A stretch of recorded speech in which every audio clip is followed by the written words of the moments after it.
Thank you. It was really wonderful to listen to both these presentations. And I will continue the same argument. The agrarian crisis that, is it all right? The agrarian crisis that Jaya Mehta explained, with particular reference to how women have been the worst sufferers, but they're capable of becoming the agents of transformation of that crisis. And the formulation that Sudha Vasan presented in her analysis of the processes of disposition that Adivasis have experienced, and how that is organically connected with the entire range of struggles. I wouldn't even put them as two sets of struggles. I think that formulation has to be amended, Harvey's formulation. I think there are many kinds of struggles, and we should see the organic linkages among these struggles, how they challenge the very parameters of neoliberal agenda and global capitalism as a whole. And I'm talking about what is happening against those processes, the struggles. The main argument that I'm proposing is that people's resistance in contemporary India against global capital and the state has taken the predominant form of struggles over land rights, struggles over land. That interesting formulation of Sudha, which really struck me, that the PESA regulation, the Panchayati Raj for Adivasis, that regulation was about autonomy. I would put it as self-governance, self-determination of Adivasis, whereas the FRA, the Forest Rights Act, shifted the discourse to rights, and here rights meaning legal rights acknowledged by the state. The definition of rights that I use is rights are political affirmations in course of struggle, and therefore, we force the state to recognize the rights, and that is part of the autonomy that we want to assert on behalf of the struggling people, and therefore and in that perspective, the land struggles in India, which encompass the Adivasi struggles as well as the peasant struggles, the rural poor struggles. Together, this whole spectrum of struggles today represent the main form of resistance to global capital and the Indian state.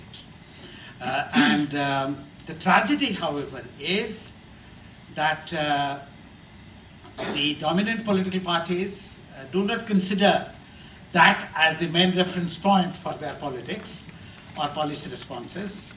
And the state is coming with the Land Acquisition Act mainly to facilitate the corporate agenda of doing the same thing against which the land struggles are going on.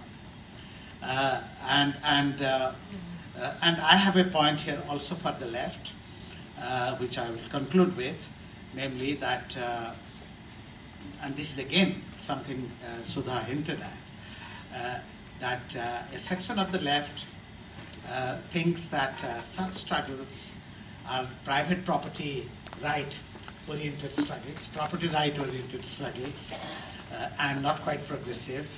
And so it's not surprising that in many cases they are not very much on the forefront of these struggles.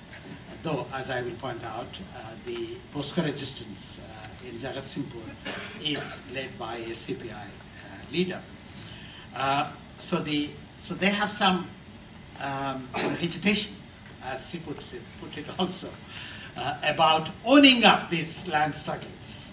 And I'm going to the point of saying that these land struggles today are the main form of resistance to global capitalism. Now, I will first talk about a sort of a spectrum. How do we see these various types of struggles? Broadly, there are three types. In defense of land rights in the areas where mega mining and other industrial projects are sought to be located. I myself closely looked at Kashipur, the aluminum plant struggle for the last, against that plant, last 15 years almost. Kashipur in Koraput district. The Niyamgiri struggle, again, alumina plant and the bauxite mining project by Vedanta. This is a NRI from Britain called Sterlite. So Vedanta Sterlite company, nothing to do with Vedas.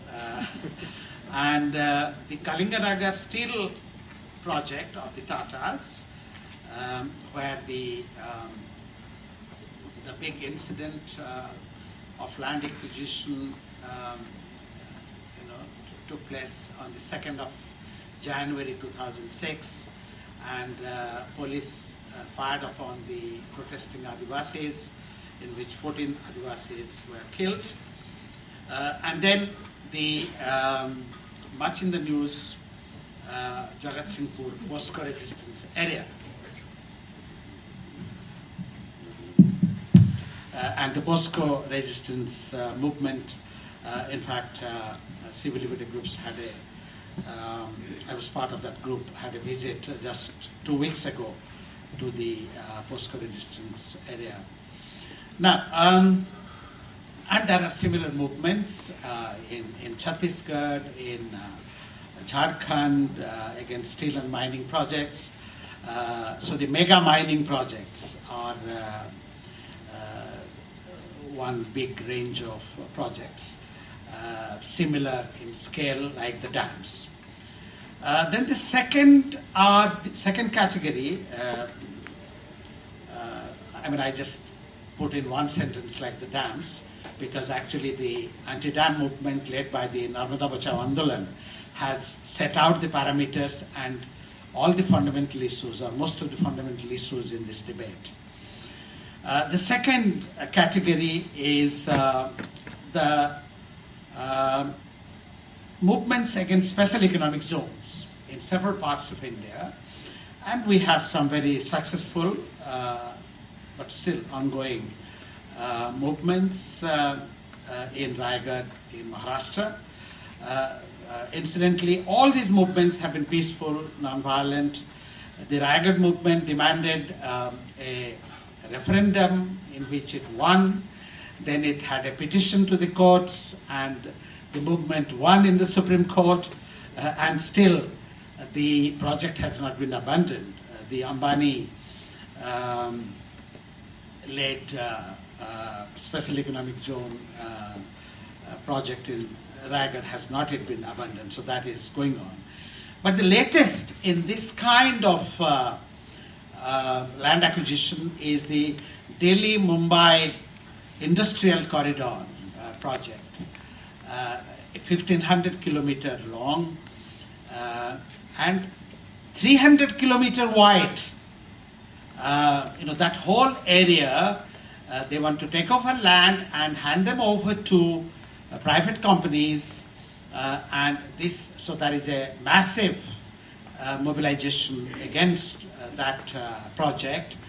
The National Alliance for People's Movements had a Padayatra last month in this region, Mumbai to Delhi. So this is the second kind. And as you can see, these are all during the last 20 years, the period that both of them talked about, how this land acquisition has been heightened, and people have been protesting very strongly against it. And the third kind is the tribal people, Adivasis, engaged in defending land and forests, which are increasingly taken over by forest contractors, and commercial companies through the processes that Sudha explained in such great detail, with active support of the state, as many scheduled areas in Chhattisgarh, Jharkhand, and Odisha, in many and many other fifth scheduled areas, this is taking place in large scale, and the Adivasis are seeking restoration of their land rights, demanding that the laws which give them rights and forbid land alienation to non-tribals be implemented. And I want to give you just one example here, the Narayanpatna example in Koraput district in Odisha.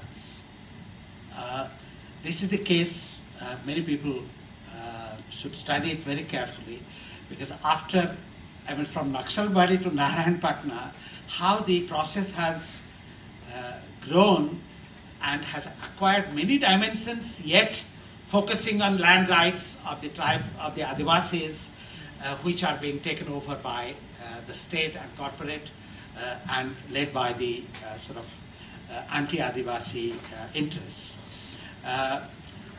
This was a new act in Odisha which wanted to enforce Regulation 2 of 1956, under which land alienation to non-tribals was disallowed. In 2002, Naveen Patnaik government passed a law saying that all those who have illegally taken tribal land must return that. And a process was legislated upon, procedures laid out and announced. So here was this, at that time, Nachakalinga was a Naib Sarpanch of Narayanpatna block, one of the panchayats. And so he said that, the story I must tell, his father was a bonded laborer, so was he. And when he went once to release his father,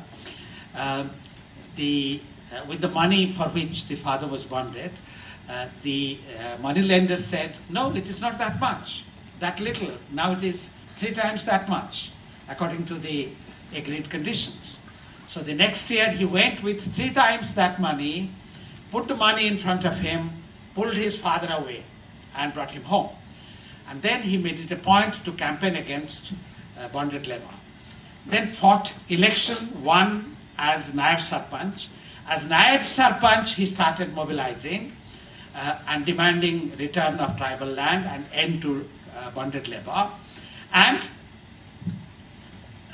during that period, as Naib Sarpanch, he was called a Maoist and was arrested.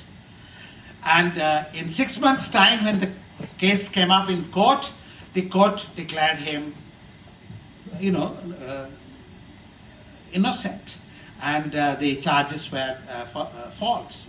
So he was released.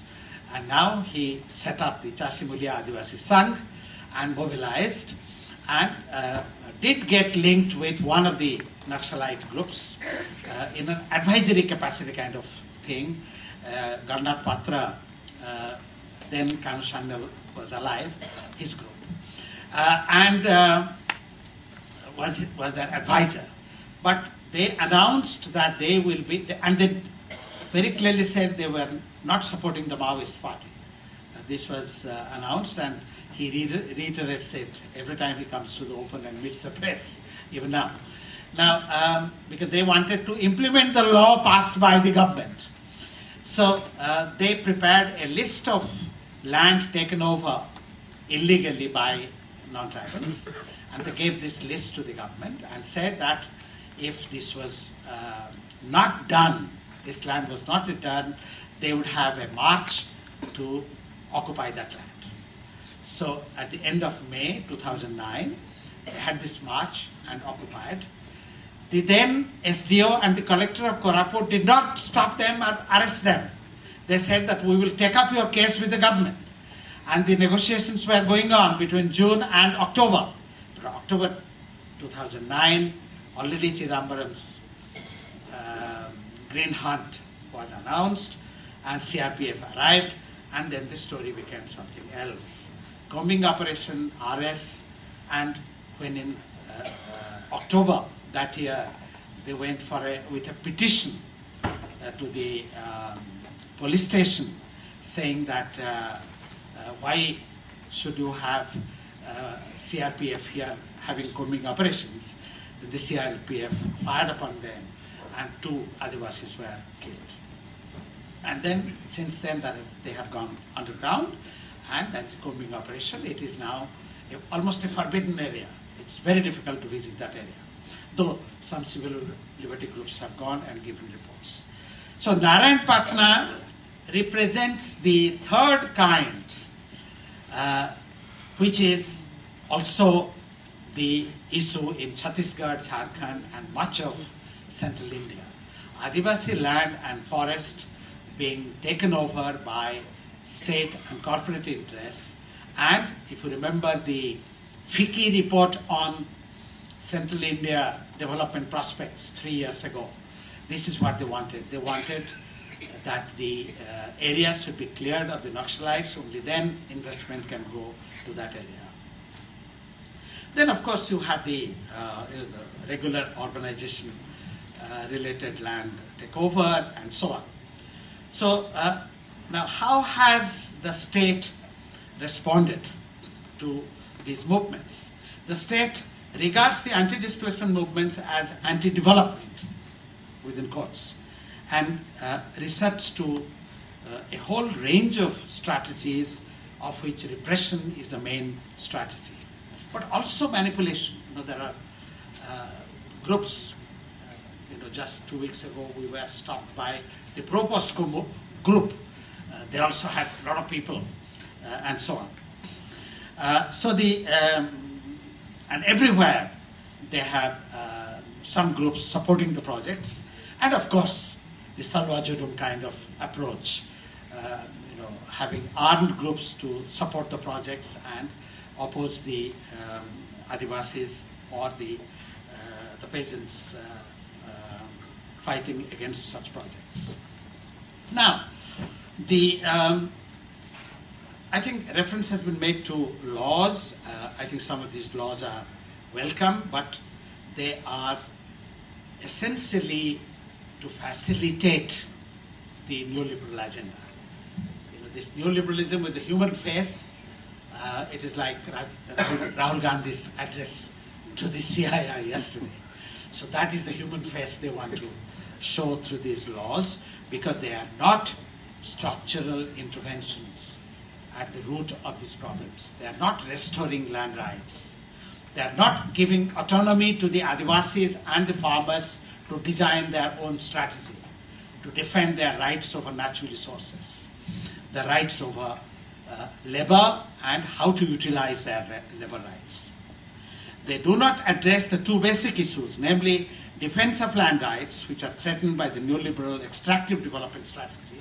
This is why none of Jairam Rames's surrender development strategy and similar strategies is going to work, because it is not addressing the basic demand of these movements, which is abandon the extractive development strategy, which is alienating land rights, forest rights of the Adivasis and the poor farmers and poor peasants.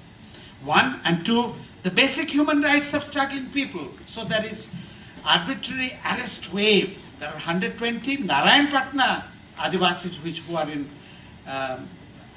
Koraput jail, and hundreds, thousands are in jail in these regions. So what do we learn? What are the insights we get from these struggles? In the current stage of struggle for socialism, let's say democratic revolution, socialist revolution, whatever stage-wise you talk about, it is about fighting for socialism. In my opinion, and this is the most important insight from these struggles, land rights struggles play a central role today. They defend the livelihood rights of masses of landless laborers, small peasants, the women and youth of a wide spectrum of society, and the Adivasis and Dalits in general. Even though in Adivasis and among the Dalits, there have been some kind of a middle class formation, but the bulk of the Adivasis and Dalits are the Adivasi proletariat that Sudha talked about. Indeed, they are, in the last 100 years of this commercial capitalist penetration into these areas, there is a proletarianization in the modern sense. And it has become most obvious during the last 20 years. And left parties, therefore, have to pay more attention to this issue because, as we are indicating, there is that hesitation. Finally, the land struggle symbolized the sharpest comprehensive critique of neoliberal agenda of global capital and the Indian state, which backs it. In fact, you compare this with any other struggle, and this is why it is unfortunate if we dichotomize worker struggles from Adivasi struggles or these anti-displacement movements as sort of some within course new social movements. These are the development strategy dispossesses the local people of their livelihood sources, promotes inequality across the board, destroys environment, triggers cultural alienation, brings the entire weight of the state power against the people at the grassroots, deploying massive coercion as well as manipulation. That is why it is possible to link up land struggles in India with one another, such struggles, and with other struggles of women, environment, workers, unorganized workers, and other people's movements and autonomous movements. These struggles also give the vision of cooperation and collective action of peasants, particularly women, Adivasis and workers as future possibilities. Hence the apprehension that land rights movements will undermine class politics for democratic and socialist revolution has to be abandoned. On the other hand, alternative political economy initiatives from the grassroots level upwards can be launched with linkages with national and global perspectives.